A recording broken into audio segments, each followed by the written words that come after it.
of time, we need to start. I just need to check who is going to, is the session already being recorded? Yes, it Johan, is. Yes, Okay. it's And then recorded we- and Perfect. Then I think we're going to start. There are already 55 people on the call. So today's topic is refractory ITP, and we know that this is fortunately the minority of people with immune thrombocytopenia that actually are refractory.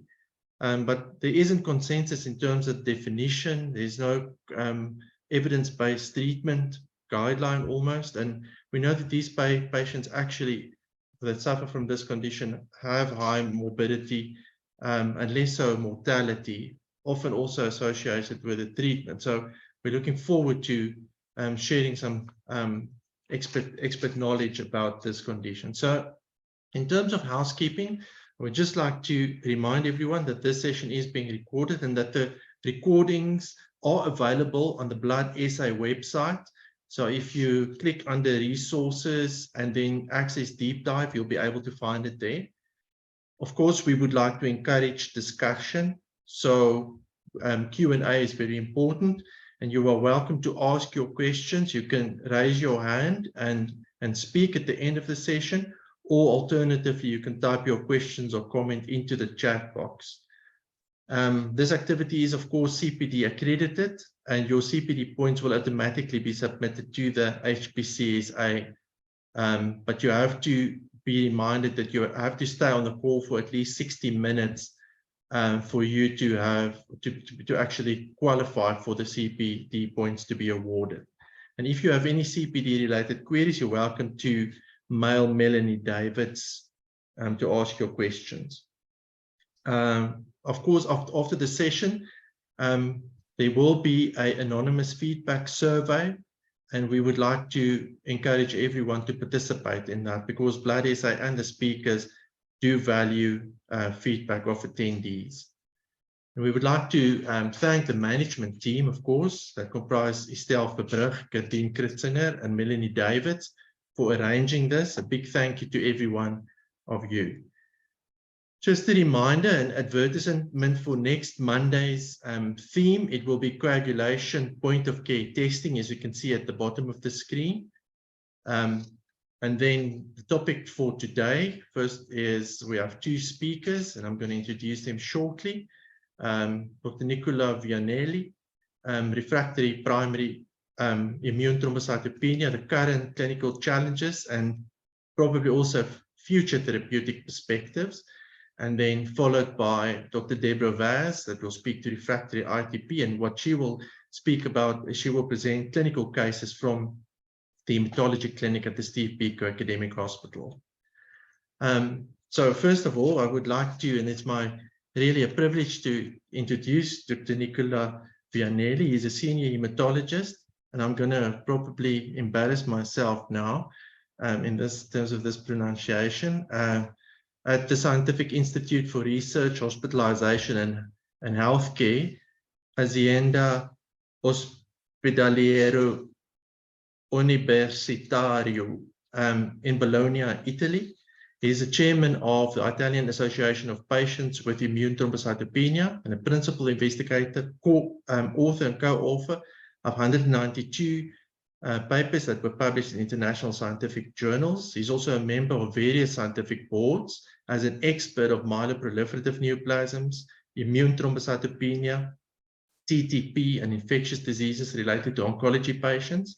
He's also a member of the writing committee of the Italian Adult Hematological Disease Group Research Foundation for the study of ITP, and also co-chair in the same working group of ITP and autoimmune hemolytic anemia. And we would like to take this opportunity of thanking you for taking time out of your busy schedule to actually participate in this meeting. Thank you so much. And then he will be followed shortly by Dr. Deborah Vaz, and she's a consultant hematologist at the National Health Laboratory Service and the University of Pretoria.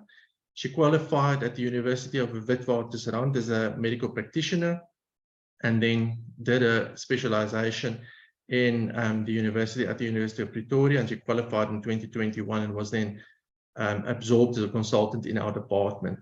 She has a special interest in molecular hematology, blood transfusion medicine, and clinical hematology. She's currently coordinating the clinical activities around the hematology clinic at the Steve Biko Academic Hospital, and she also participates in the blood transfusion and patient blood management committees of the hospital. She serves on International Society of Lab Hematology Congress 2023 Molecular Analysis Scientific Committee, and she's also on the Disciplinary Advisory Committee for Hematology of the PATHRE 2023 Congress. She had a lot of input also, and was instrumental in organizing the NHL Echo Zoom teaching platform over the last 18 months. So enjoys teaching and engaging with clinical hematologists, and she also fostered closer ties with the stem cell transplant team at the Groote Schuur Hospital, where patients from our clinic with aplastic anemia has been referred for bone marrow transplants. Thank you, Debbie, also for taking time to prepare and to speak to us this afternoon. And then I think with that out of the way, I'm going to stop sharing, and I'm going to ask Dr. Vianelli to share his presentation and continue. Thank you so much.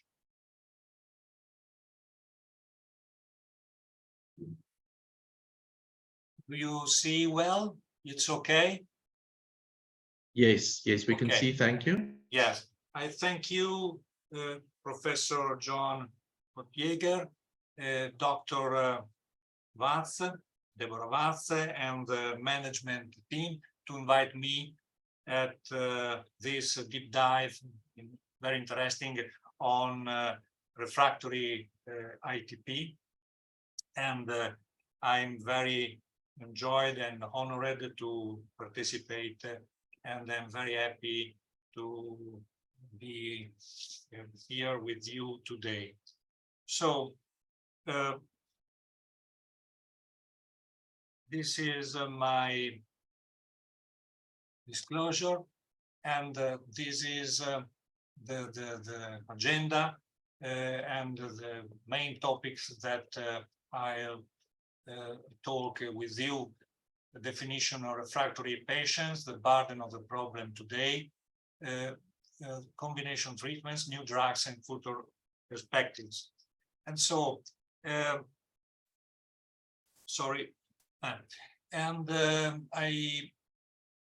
want to show you what was the burden of the problem along the past decades through important paper published in this year ago. And so, firstly, Portelli defined a rate of 9% of refractory ITP patients among 152 patients with a median follow-up of 10.5 years.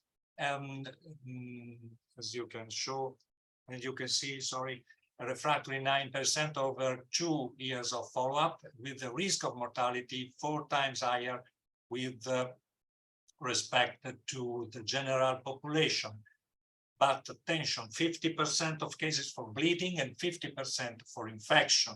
So do we treat only symptomatic patients or the number of platelets? And so we can see other data from literature, in particular Cohen paper, important number of patients, and were described 2.7% patients with fatal hemorrhage, mortality for bleeding at 5 years of follow-up, 2% observed in patients under 40 years old, but raised to 48% if patients was older, over 60 years old, with the incidence rate of 13% patients years. Patients older age, severe thrombocytopenia, and treatment exposure duration and resulted as a risk factor for bleeding and infection. And this is another report from from Georgia, published in 2006, that considered several published data for an overall number of about 1,000 patients, and mortality rate for bleeding was 0.8%. And finally, Macmillan and Durrett published on blood 105 patients, all refractory to splenectomy, and the mortality rate was particularly high, 16%. Attention, 10% for bleeding and 6% for toxicity related to therapy. And so finally, regarding refractory patients, in the absence of conclusive data, we must always consider the risk-benefit ratio of each treatment that we employ case by case. And so I get these two recent paper published on a refractory IT patient as a guide for my talk today. And as we can see, this algorithm is important at the initial workup, diagnostic workup, because ITP is a diagnosis of exclusion. And after we can use a corticosteroid with or without high-dose immunoglobulin as first-line therapy. And when patients resulted refractory before second-line therapy, it's possible, or in some case recommended, to do bone marrow aspirator biopsy, to do flow cytometry, cytogenetics, and the exclusion of type 2B von Willebrand disease. And so we proceed with second-line therapy with PPO receptor agonist or rituximab or high-dose immunoglobulin.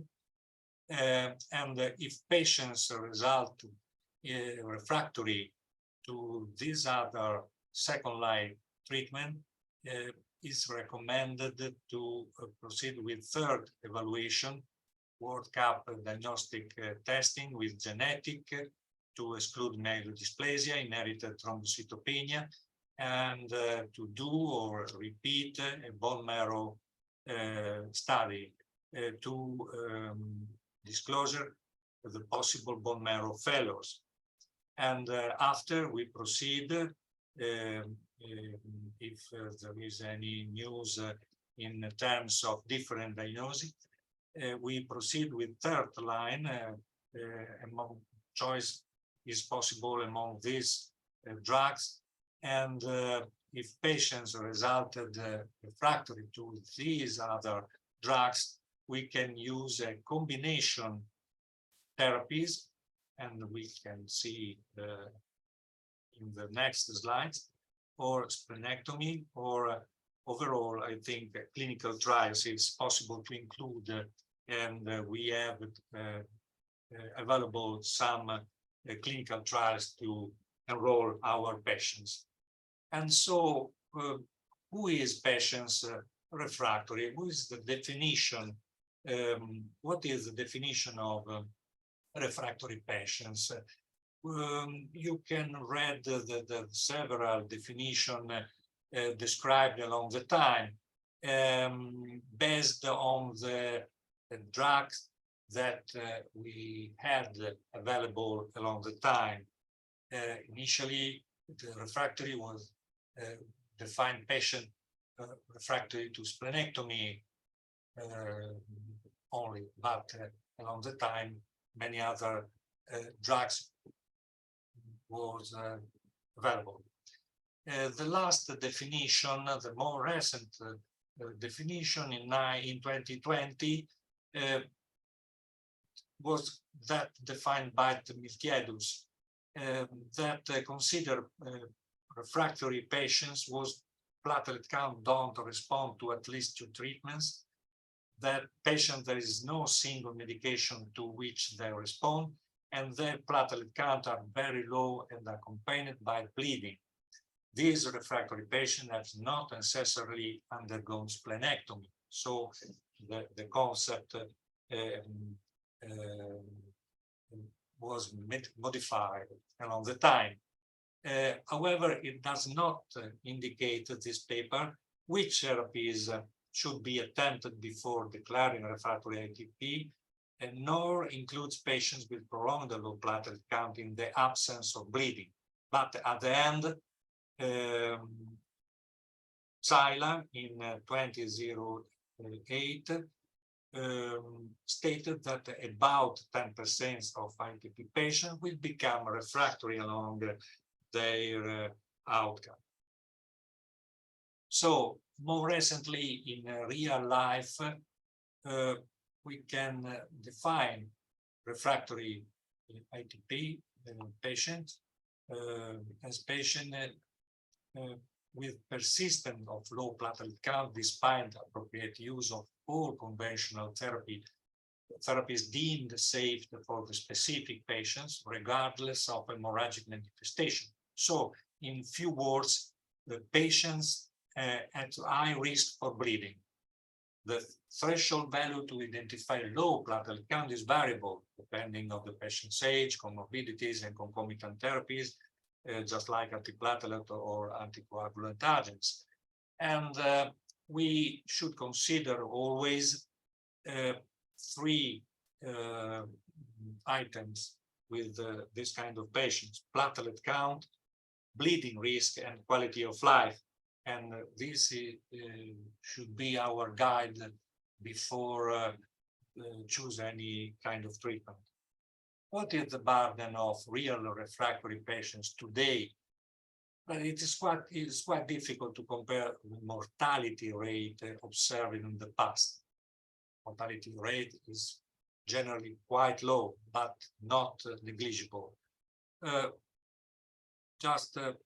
Mortality rate observed in the past pre-rituximab and TPO receptor agonist eras, with those obtained from the studies conducted with newer drugs, because in this latter study, mortality was not included among endpoints that focused particularly on the achievement of safe platelet count, the reduction of incidence of bleeding events, and the reduction in the proportion of patients needing rescue or concomitant medications. Nevertheless, systematic reviews and meta-analysis have shown that these drugs are superior to the use of placebo or standard of care in the achievement of these therapeutic results. And this, I think that is a very interesting data from the last ASH meeting in 2022, presented by French group, Guillaume Moulis. And these data are extrapolated and derived from Carmen France registry, is a quite active registry in France. Refractory patients were defined in two manner. Definition one, patient refractory to L-thrombopag and romiplastim, TPO receptor agonist, and definition two, a patient refractory to TPO receptor agonists and rituximab. And the number of patients was quite high, and with an incidence, a prevalence of 3% and 2.2% of true refractory patients, according to definition one and definition two, respectively. And so no deep difference between the two groups. With a median follow-up of 30 months, all patients with multi-refractory primary ITP, according to definition one, had bleeding, 25% and infection, 9.4% and venous thrombosis, and 3.1 arterial thrombosis, with, as you can see year, a median number of hospital stays, median number of outpatient hospital contacts, and median cumulative duration of hospital stays for ATP. That resulted so quite superimposable in the two groups. And if we restart a workup, a diagnostic workup concerning the diagnosis of multi-refractory patients, we can see that an half of patients confirmed the diagnosis of primary ATP, but another half of patients were included in another condition, just like secondary ITP, inherited ITP, bone marrow failure, or myelodysplastic ITP. We consider that about 10% of myelodysplasia appear onset for the first time with a thrombocytopenia. So bone marrow examination, cytogenetic test, molecular analysis should be performed in case of refractoriness.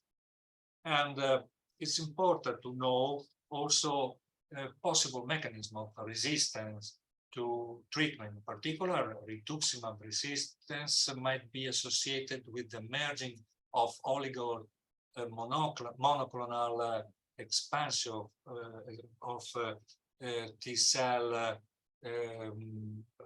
receptor. Another manner concerning a clonal expansion of B lymphocyte cell that is reported in literature, where when we consider patient refractory to splenectomy rituximab TPO receptor agonist, and in particular, we consider the expansion of long-lived plasma cell in the spleen in patient refractory to rituximab or TPO receptor agonist. And in other scenario, the absence of antiplatelet glycoprotein antibodies is associated to a lower response to fostamatinib, a new drugs that we explain to you along the next slides. The presence of antibody against platelet GP1B is associated with increased platelet decyalination. And it's important the ethopathogenetic to know the pathogenetic mechanisms, because to treat better refractory ATP, we should know better its pathogenesis, represented by a very complex and heterogeneous immunological puzzle or network, as we want to say. And so in this point of view, combination therapy could be a good choice because we can act on different targets involved in the pathogenesis of ITP, specifically immune suppression against Th1 and Th2 aberrant condition, restore immune balance and tolerance through immune modulation and through normalization of number and action of Treg, lymphocyte Treg, macrophage inhibition, and increase of platelet production. So we can combine drugs that act on a different target. So I'm sorry for this very dense slide, but it's to show the publication from the beginning in the long ago, 1995, concerning combination strategies, mainly combination of different immunosuppressive drugs.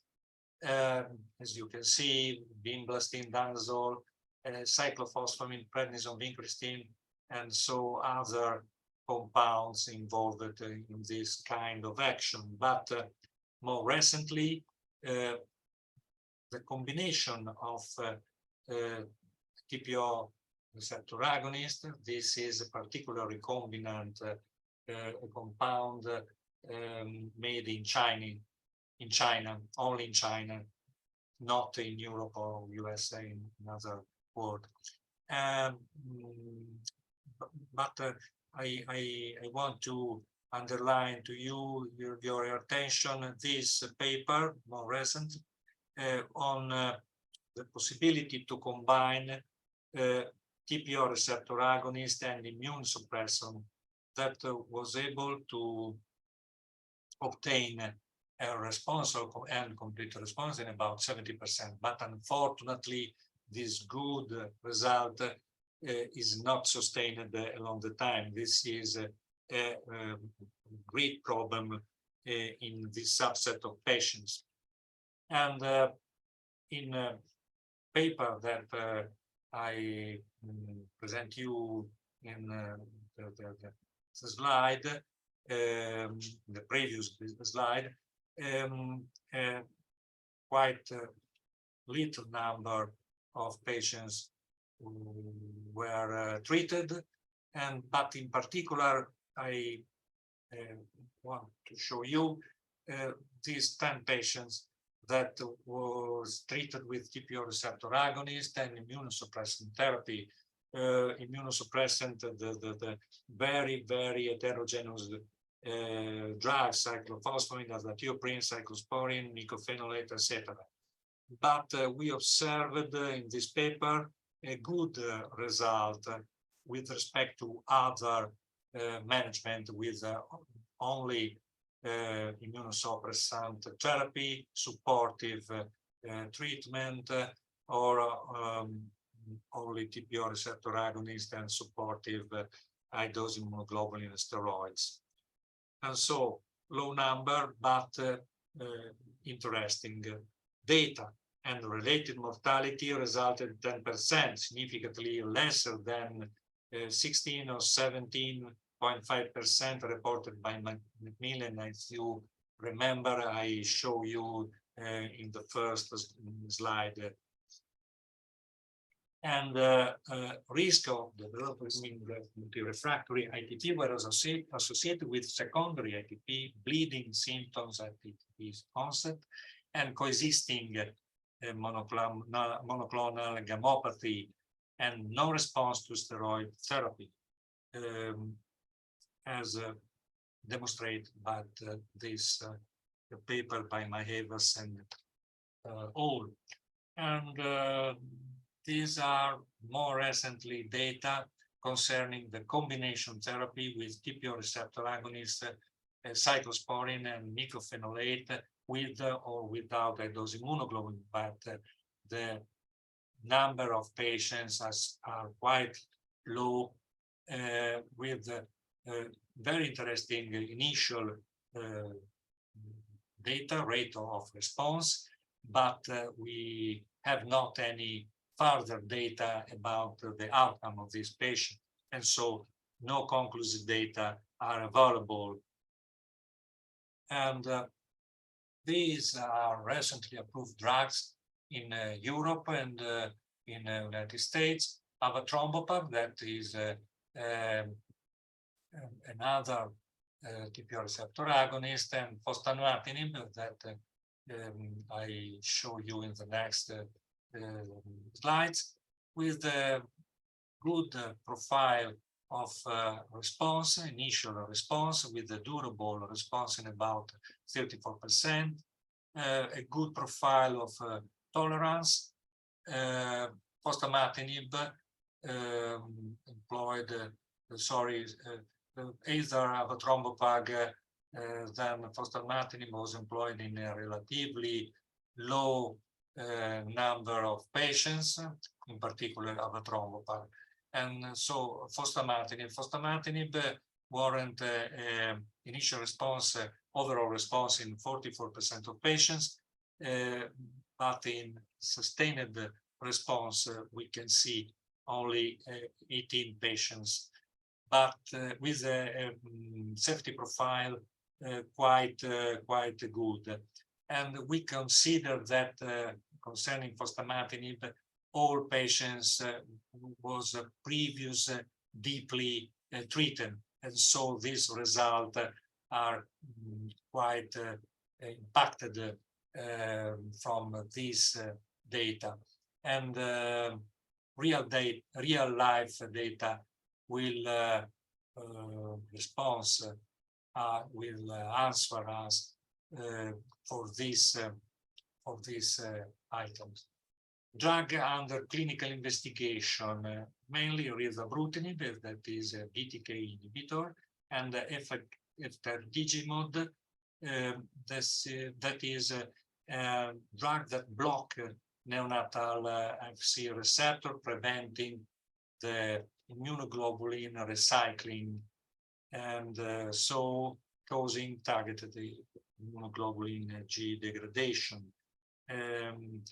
These are interesting drugs with different mechanisms of action usually employed for ITP, and we can see in the future the result of these new drugs. And these are the drugs that we can employ today in refractory patients in the respect of regulatory agency in USA and Europe. And this is described in this interesting paper from Ganima. Fostamatinib is a new drug that warrant a stable response in 18 patients, as we have seen previously, and inhibit spleen tyrosine kinase, and so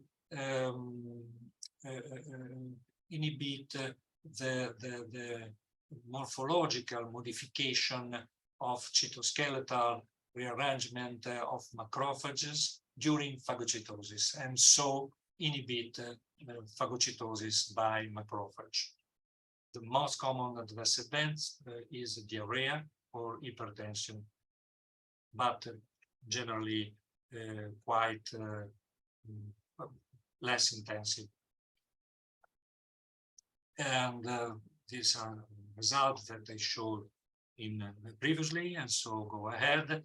This is an interim analysis of open label extension of study named FIT3, that we assume that is the result of FIT2 and FIT1 and FIT2 studies, and confirm the result of 48% of our response and 23 stable response in patients with previously treated with placebo. So we can state that the result is the same observed in patients that was treated at the beginning with the experimental drug. And this is the curve of relapse-free survival, and 44% of patients maintain a response along the time, as you can see. It's quite interesting to observe that Syk inhibition with fostamatinib may decrease risk of thromboembolic events in ITP patients, because Syk is required for glycoprotein 6 and CLAC2 receptor signaling in mouse and human platelets. Both receptors are involved in platelet activation and thromboembolic, but are not essential for normal hemostasis in mouse.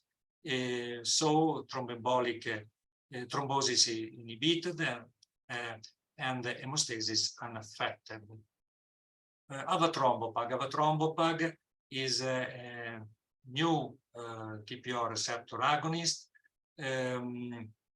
Onset of effect is seen in 3-5 days, so it's quite fast to act, and does not have the potential for chelation of cations or iron. So the diet restriction is not necessary, is not a request.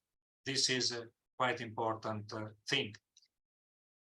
This is a result. Avatrombopag demonstrates significant increase in cumulative weeks of platelet responses compared with placebo, to median cumulative number of weeks, 12 weeks with respect to placebo.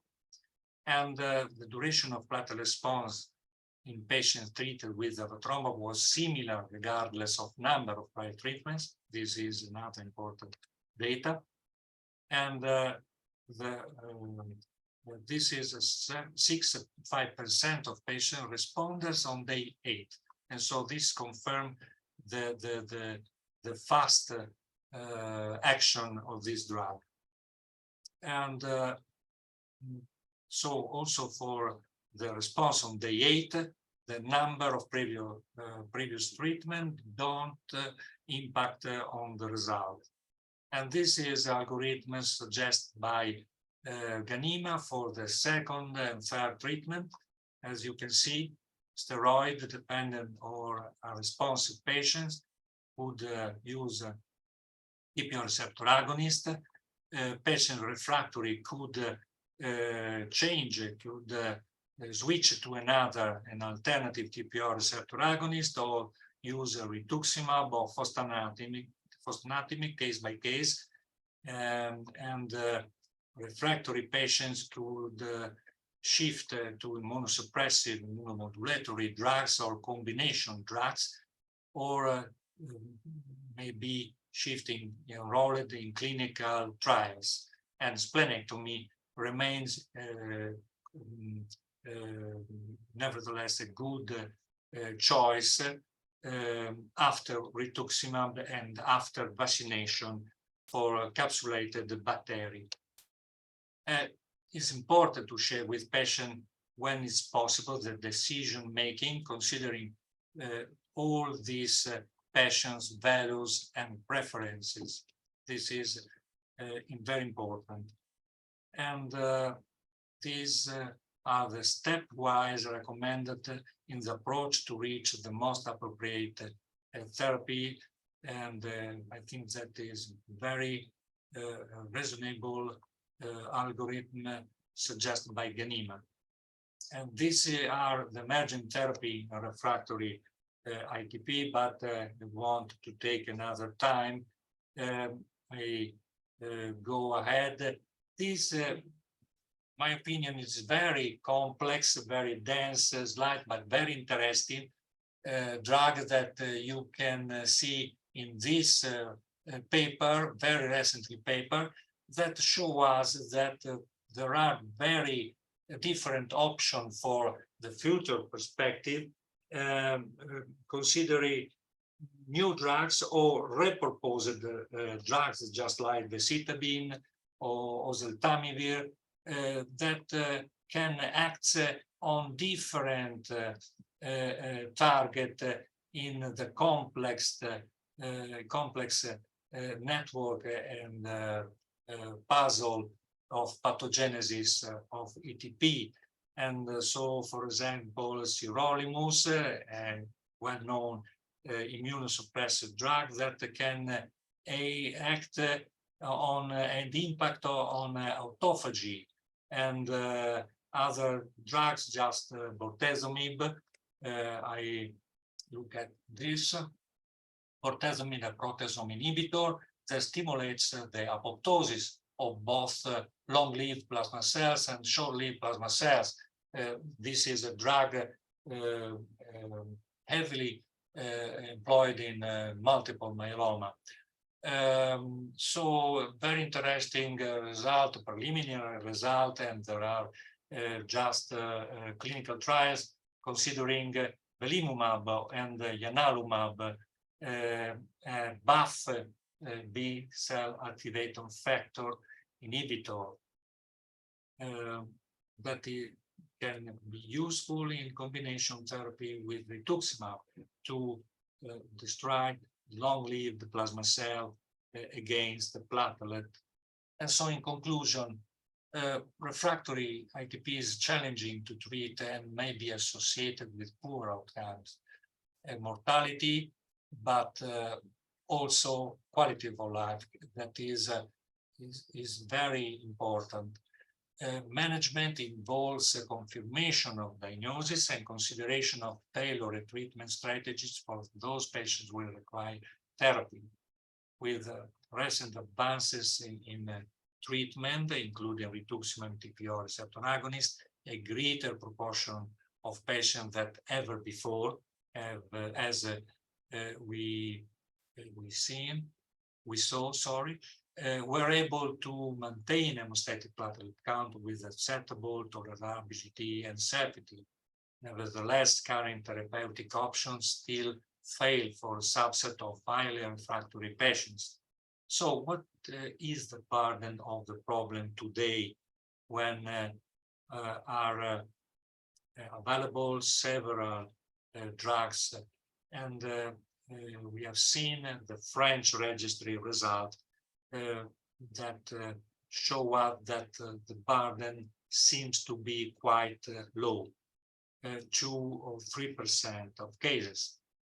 Better knowledge of the pathogenesis of ITP and of the mechanisms underlying the development of resistance to therapy is needed. Combination treatment could be useful, acting on different targets. New drugs are currently under evaluation in clinical trials. So anti-CD38 antibody, efgartigimod, etc., as well as a number of proposed drugs. As we saw before, the citabine, oseltamivir, sirolimus, BTK inhibitor, and etc. So I thank you for your attention. This is our group that are involved in the study and the clinical activity for this group of patients. In particular, it's a pleasure for me to name Francesca Palandri, Giuseppe Auteri, and Camilla Mazzoni. So thank you for your attention. Thank you so much, Dr. Vianelli. If you have questions, please type your questions in the chat and we'll get around to answering them soon. In the meantime, I'm going to ask Debbie if you can share your screen as soon as Dr. Vianelli stops sharing. Yes. Okay. Thank you so much. You're welcome. Thank you to you.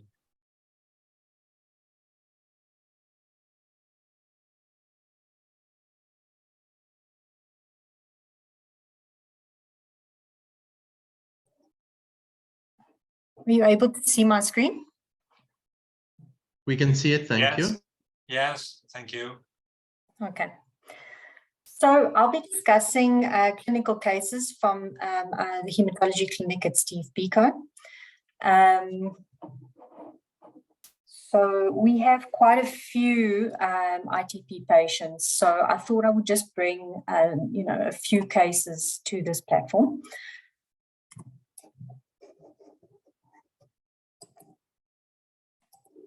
All right. So our first patient is a 23-year-old male. He stays in Groblersdal, which is about 2 hours away from here. His ITP was diagnosed as a child. He had a splenectomy in 2007. So he was 8 years old at this time. He failed on prednisone, azathioprine, a TPO receptor agonist, and rituximab, which was it was a disclosure from the pediatrician that he had failed on the rituximab. We didn't try it ourselves as an adult on this patient. And the most concerning thing with this patient is this compliance concerns, psychosocial problems at home, etc. So that's the first patient. Just to give you an overview, the second patient is a 20-year-old female. She stays in Mamelodi, which is a bit closer to Steve Biko. ITP was diagnosed as a child in 2014. She also failed on prednisone, azathioprine, and a TPO receptor agonist. She had a splenectomy after much convincing in 2023, and much to everyone's disappointment, she actually had no response post-splenectomy. The first rituximab infusion was actually given about 2 weeks ago, and we are hoping for good results when we see her. Patient 3, 61-year-old female, stays in Olofsdal, ITP, diagnosed in 2003. She had a splenectomy in 2006. The platelets actually responded initially, and thereafter they just kept decreasing and getting lower and lower. So she also failed on prednisone, azathioprine, and the TPO receptor agonist. She had a positive autoantibody screen, so that's the one thing that's different from the other patients. Right, just a quick overview of the diagnosis of ITP. I know Dr. Bianelli did speak a bit about it as well. It's just that it is a diagnosis of exclusion, as he had said, that the bone marrow examination is not really necessary irrespective of age, unless the patient has any additional findings of concern. And then if there is, if the age warrants a bone marrow and failure of response standard therapy are debated factors. So the age is a debated factor, and if they fail therapy, they should at least have a bone marrow to see if there's nothing else going on. Viral screens, H. pylori testing, if there's symptoms or endemic areas, anti-platelet antibody testing, there's isn't enough evidence to, that these tests are reliable, so it's really not recommended, and the testing for secondary ITP should be based on symptoms. This was all taken from Ash at Nunez et al. Blood 2011. The differential diagnosis for thrombocytopenia, this is why it is a diagnosis of exclusion, because you need to exclude everything else that could cause a thrombocytopenia, so decreased production, increased destruction like DIC-TTP, and the ITP as well obviously falls in there, and then splenic sequestration. So these things all need to be excluded before you make the diagnosis of an ITP.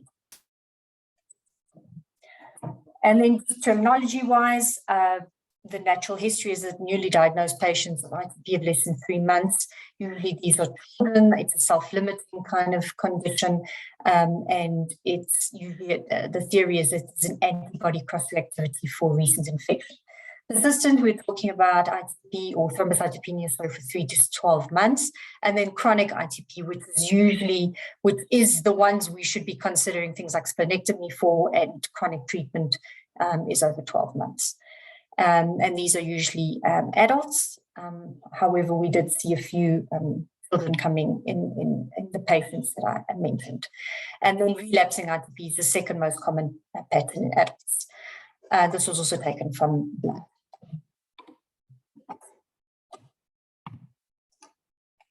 Treatment-wise, we've got, I took this also from the ASH clinical practice guideline, and we're basically doing something similar where, you start with your prednisone or corticosteroids as the first line. You do next what is available to Steve Biko is azathioprine, and only recently did we get TPO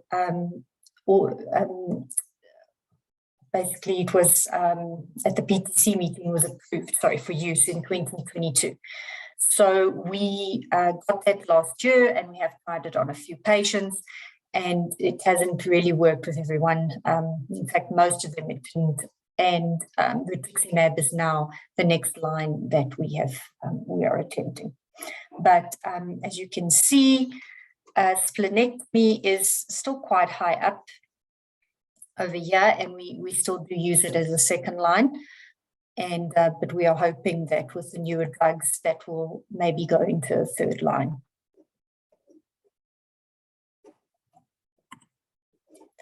Right, so patient 1 is a chronic ITP. He was diagnosed, as I said, as a child in pediatrics. He had no syndromic features.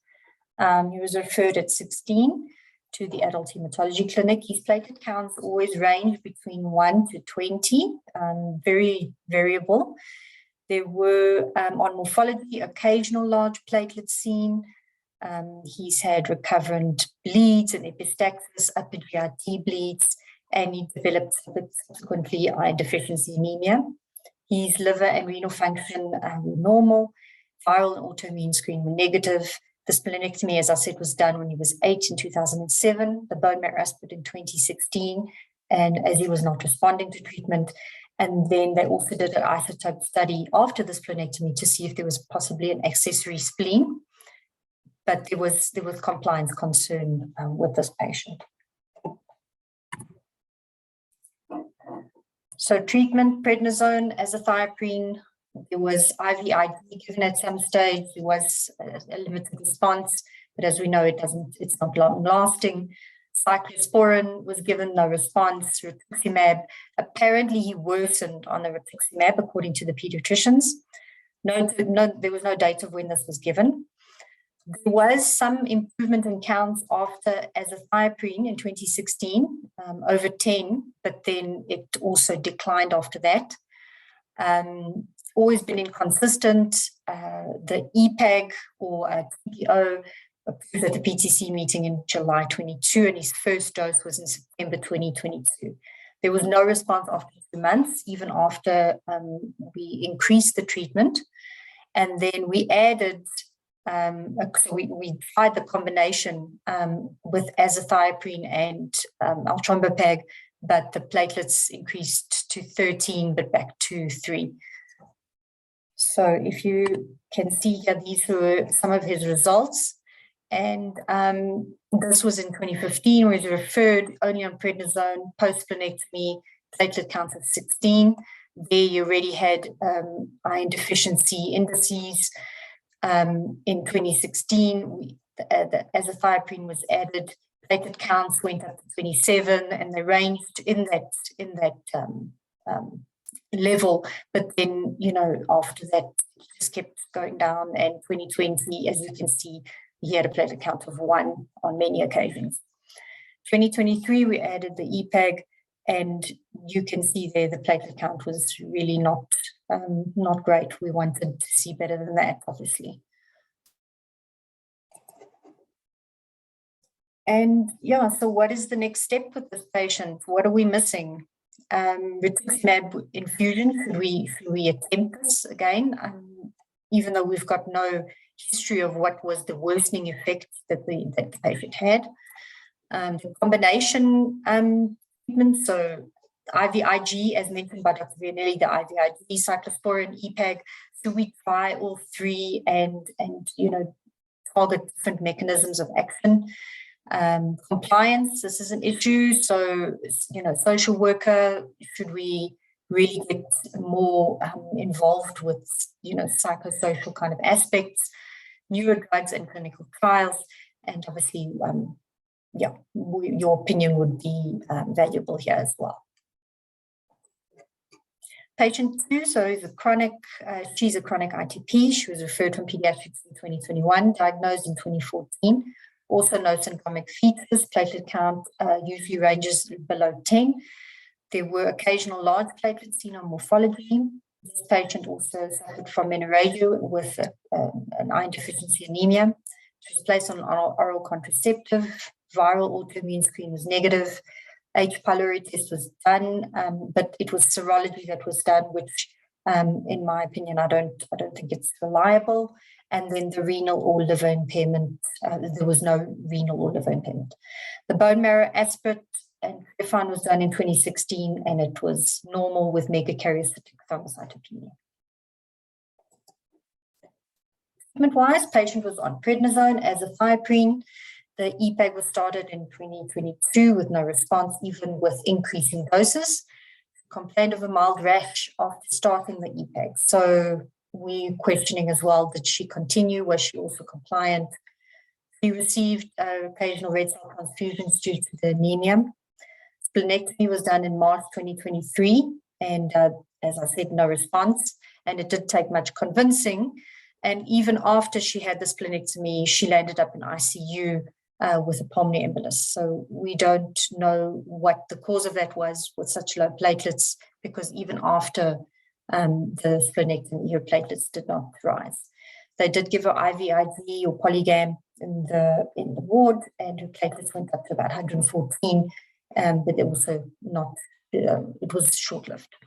Vaccinated post-splenectomy, and her contraceptive was changed to depot, just in case that was the possible cause of the PE. She did obviously get discharged and she's well now. She received her first infusion rituximab end of June, and she's due for a checkup this Wednesday. This is some of her,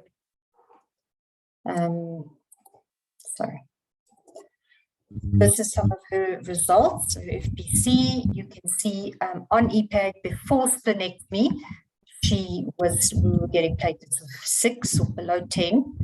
And then in June, so this month, 3 months post splenectomy, as you can see, the platelet count is 7. So there's more response. Right, so what's next in this patient? What are we missing here? Should the possibility of a supplementary spleen be investigated in her? If rituximab fails, do we try combination as well with her? And obviously newer drugs, clinical trials.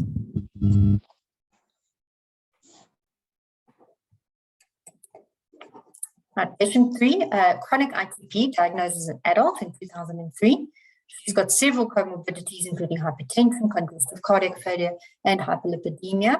Platelet count was variable with her, less than 10, sometimes over 30. There was no history of adverse bleeding. Hemoglobin was normal. Viral screen was negative. Autoimmune screen had a positive anti-nuclear antibody and anti-Bro. There was no liver or renal impairment, and BMAT in 2014, there was nothing reported. Treatment, prednisone as a thiopurine, as I said, failed after splenectomy in 2006. Platelet count rose to 500, which was historical notes. And then gradually we can see a decline in her platelet count through the years. Danazol was started in 2014. There was also initial response, but mild. And in 2018, the patient was on prednisone as a thiopurine danazol, but platelets were still below 10.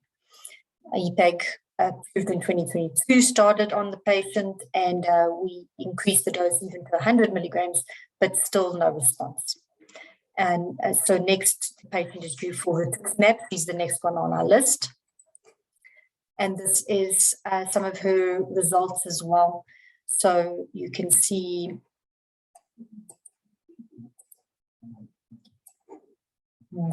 so I can't see.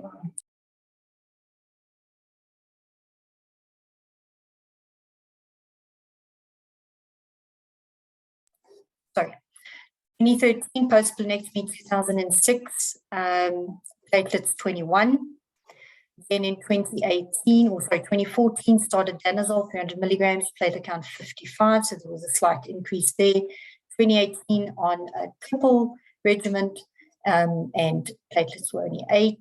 And then in 2022, EPAG, we went up to about 75 milligrams, I think even 100 with her, but at 75 milligrams, we were still seeing a platelet count of 7, unfortunately.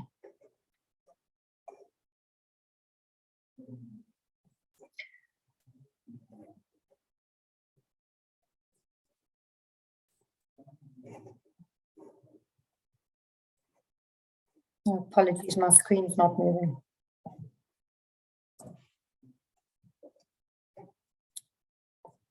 Okay. So what is next with this lady? Is this obviously a primary or secondary to a possible autoimmune condition? Should the possibility of a supplementary spleen be investigated? Referral to rheumatology, and if rituximab fails, what next with her? And those are my 3 patients. Thank you.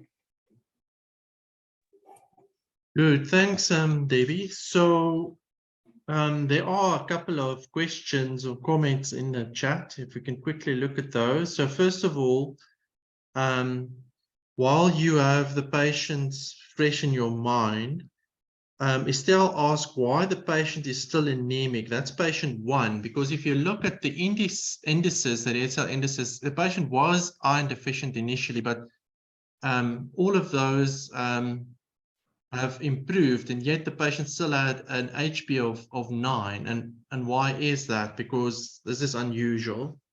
Perhaps you can speak to that. So we did actually speak about this, and we thought, could this be something else that we're missing, maybe a von Willebrand's, but the platelet count is just so low that it wasn't, likely.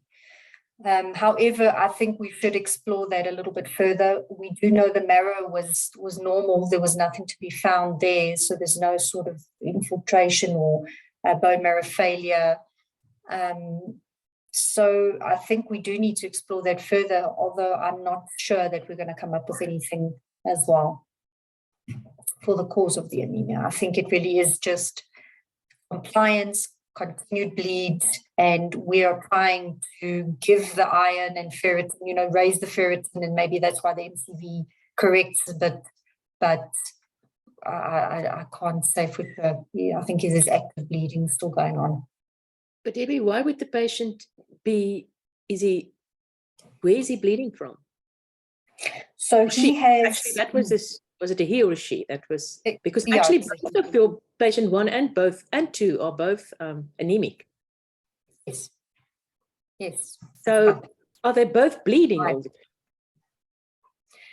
So the first one is a male, and there is bleeds. He does get admitted sometimes for bleeds. There's epistaxis, there's upper GIT bleeds. So there was one episode he was admitted for vomiting blood. So there's bleeds. I don't That's know. quite unusual that they bleed so much. A male, a young male. And the lady, I suppose, is also bleeding. Menorrhagia. Okay. And And there was bleeding no briskly, if I look at the one, I think there were FBCs where there was a lot of nucleated red blood cells in the peripheral blood. So I don't know if that's perhaps Prof. Vianelli can help me here, but is that something you would expect? So it's quite a brisk anemia or brisk bleeding in the one patient. I just saw at one of them nucleated red cell 6. Wow. So the patient must have been, wow, what is this? 36 nucleated red cells. Sure. Yeah. No, it is. So it would be interesting to know if Prof. Vianelli, hasn't, sees this type of thing, and what the retic count in these patients, with these kind of nucleated red cells. Wow. Yes, it's quite difficult to discuss about this. This is another data to consider is MCV quite low. And so I think that iron deficiency could be an interpretation. But in another kind of interpretation, I don't remember, is an autoimmune activity against red cell count. Coombs test was made in this case, so suggesting Evans disease or not. And so I have very difficult to explain this hemoglobin level that remain along the time. So, yeah, we did initially do a Coombs test as well, and that was negative. okay, so it could still be a Coombs negative autoimmune, but yeah, that doesn't really explain the iron deficiency, as Estelle said. So I don't know. I don't know if he's just very non-compliant. no.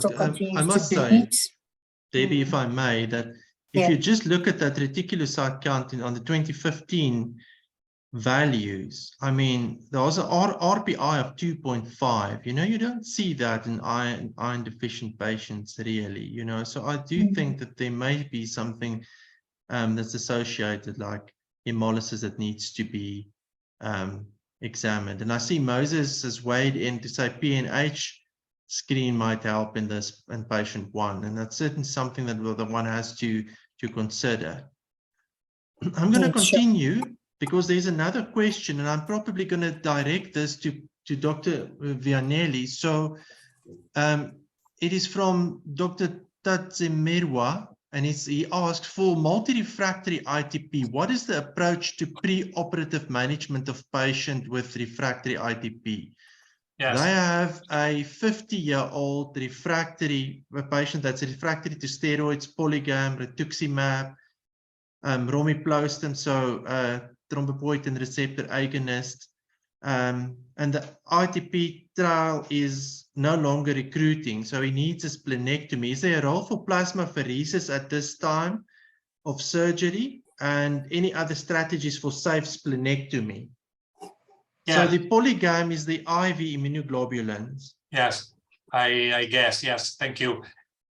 This is quite important and difficult question to answer. And usually, surgeon needs and talk with the pathologist about to reach to achieve a platelet count at least of 30,000-50,000 per millimeter cubic before splenectomy. And so I don't believe that plasmapheresis is a good choice. And I think that a proof with shift the TPO receptor agonist from romiplostim to a thrombopag could be a good option, because we know that about 50% of patients that don't respond to other respond to the other kind of TPO receptor agonist is if it's available, but I think that it's available in your country. And or the other option is a combination treatment with TPO receptor agonist, high dose steroids, and high dose immunoglobulin. So I have no other kind of suggestion to do about this case. I don't know if you have another suggestion to do. Sure. Thank you very much, Prof. Thank you. It's myself that asked. I'm struggling to switch my video on so you can. Oh, there we go. Oh, hello. Hi. Hello. Thank you very much. Yeah, quite a difficult case, because trying to figure out how to achieve a safe platelet count for the splenectomy. Our thrombopag is available, so we can make the switch to from romiplostim to thrombopag. And so you suggest, do you think it's worth trying the high dose of IVIG, giving a unit of platelets to see if the patient actually increments? Because I know from previously he had 2 grams per kilo of polygam, and his platelets remained 6 essentially. They've never been more than 10 since his first presentation in April. He then was referred to us now and had all these lines of therapy. So quite a challenge. So I think that in this case, before splenectomy, it could be reasonable to enroll patients in a clinical trial, is possible, if it's available, a clinical trial with new drugs, because to perform in safety splenectomy. In this case, I think that is quite difficult. Estelle, I recognize your hand. You can speak. Yeah, I think Gamu, don't go away. There's so much. The one thing that stays with me that I learned from a colleague in Belgium is that ITP is a mysterious disease. And I don't know, I have a better word. Perhaps Prof. Vianelli has a better word than mysterious, but it truly is kind of mysterious. And I think some of the treatments we do is also quite difficult to explain to each other. So in our center, and that's I'm working with Gamu, there is a belief that is sort of a Cape Town belief, let's put it like that, that plasmapheresing these patients, and there's a specific way of giving the, I think, IVIG and platelets together or after that or whatever, that could prime them for better splenectomies. So I think the problem with such a belief is that it's very difficult to disprove it. It's also very difficult to prove it. So I don't know, if Prof. Vianelli has actually already answered. I don't know if he has any comment on that. I think once that belief is there, then you can, it's very difficult to stop doing it because that is what is accepted in the institution. Yeah. I don't know if you would have any, opinion on whether it is useful, because obviously a patient with platelets that's very low is risky to operate. And I think in the world today, there's a problem that surgeons are becoming more and more risk averse when they do too little splenectomy. Yes. So yeah, shall we plasmapherese the patient and do the old empiric time-tested way of getting the platelets up? I suppose that is the question for us. I think our surgeons has also told us that if they don't do at least 4, we've got a specific surgical group that do it. If they don't do at least 4 a year, then they feel that they are losing their skill. But then I must also ask that you publish these findings. If you have a case series in which you've used the same type of therapy with good results, then that is something that we need to see. That's difficult to compare with others. In fact, Catherine Antal has published our series of splenectomized patients in the SAMJ in 15 or something, 15, 16. And they actually did very well on a short-term follow-up. So I don't know how many years that was, but they had a 68% response. So it's actually as good or better than the literature would say. So, but that still doesn't. So I think our splenectomies are often work very well, but the reason Debbie presented these patients obviously is because they're the ones who did not do well. So, that doesn't mean that splenectomy does not work. You gave us your 3 problem patients, Debbie, isn't it? Yes, that's exactly right. I'm going to ask another Cape Town question. You say the patients are not responding to steroids, all 3, I think.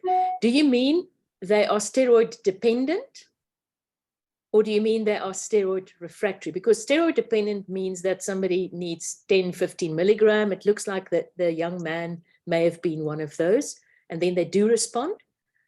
Or, well, I'm saying 10, 15. It doesn't, steroid dependent can mean many things, but we typically have people who do need a little bit of steroids. And I would also like to know what Prof. Vianelli thinks, but because that's what happens in practice, honestly, is that they are put on a low dose of steroids and kept on it.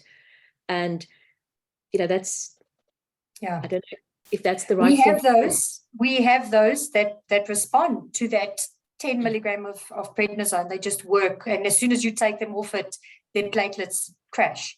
But these specific patients, I took them, I kept on a minimal dose of prednisone. It didn't work. took them off it, obviously didn't work. So I tried, and they were just refractory to prednisone. They did not respond even to a low dose. And you don't retry higher doses, which is sometimes the treatment of desperation. So I actually even tried combinations. So I thought, okay, EPAG, I wanted it to work so much that actually I took Valtrombopag and I added prednisone back 60 milligrams for 2 weeks to see if there was something. And I just wasn't getting, but yet I did get forth one patient, the one patient her platelets came up with immune suppressants and Valtrombopag, but not these ones, unfortunately. So Can I ask, Prof. Vianelli, what is your experience on, and this is something that's posted in the chat by Professor Shapanduka, non-surgical splenectomy? Non-surgical splenectomy? Yes, like thrombotic therapy, for example. Yes, thrombotic, after splenectomy, thrombosis complications, No, instead of actually doing a surgical splenectomy, is there another way of getting rid of the spleen by thrombosing the spleen, for example? Okay. I have very, very poor experience. We employed this with good results in a case that we published several years ago. But we don't use this from many times because there is some risk of embolic dissemination or inflammation of pancreas, and so this procedure was not usually employed from our group, but is an interesting issue. But we don't use anymore this procedure. Thank you so much. There's another unanswered question, and perhaps I'm going to direct this question to everyone on academic platforms, perhaps, and from Africa. And I'm going to ask Estelle specifically to speak to this, because I don't know the answer to this question. I don't know if anyone knows the answer to this question, and that is, what is the prevalence of ITP in Africa? Estelle? It's a very good question, Joshua. I think just working in a unit, I feel that it's sort of the same as in the other developing world area that I worked in. For me, it looks kind of in sync. But if we really want to know, we must do an incident study. And it's not so impossible. One can do it in the academic units, and you can just, if you have an idea of what your population is that come to your, that feed into your hospital, I suppose if we all take a month or 3, I don't know if there's a seasonal variation, Prof. Vianelli, to ITP incidents, but if you just do a few months and we all see who we diagnose, then we can get some idea of incidence. I don't know if there's obviously lots of work that's been done, I know at Barra, and I'm sure in KZN on ITP, on populations. And, I don't know if there's any of the other units who want to respond to what they think. While we wait, I think the one important thing that Prof. Vianelli has stressed is the registry that is quoted from France. And I think that is something, and I know that you are a mother of registries, Estelle, and that is something that you've been advocating for the longest while. And I think that is exactly what should happen. Harmonized data Would be great. And that would certainly answer this question, or in the best scientific way. So I don't know if there's anyone else that wants to weigh in on that. in the meantime, I'm going to ask two things. The one thing, Debbie, your third patient had a response to the splenectomy and had a platelet count of 500 following splenectomy. According to the notes, yes, that's what I saw. Yes. And I think that one should actually check whether there is residual splenic tissue in this patient, because there was a decline, gradual decline in platelet count to where we were. And I think that that is something you need to consider. The other question is, how do you manage a pulmonary embolism if the platelet count is 2? Yeah, that was cause for much debate and many phone calls between me and the surgeon. And we opted to obviously not give any sort of antithrombotic medication because the platelets were just below 10. So we gave platelet transfusion. He gave the patient IVIG, and then once the platelet count was over a certain amount, then we considered the treatment for that.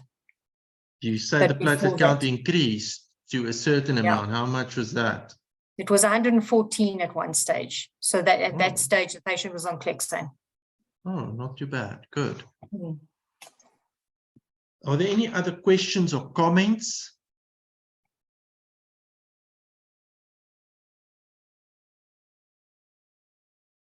I don't see anything in the chat. You can just raise your hand.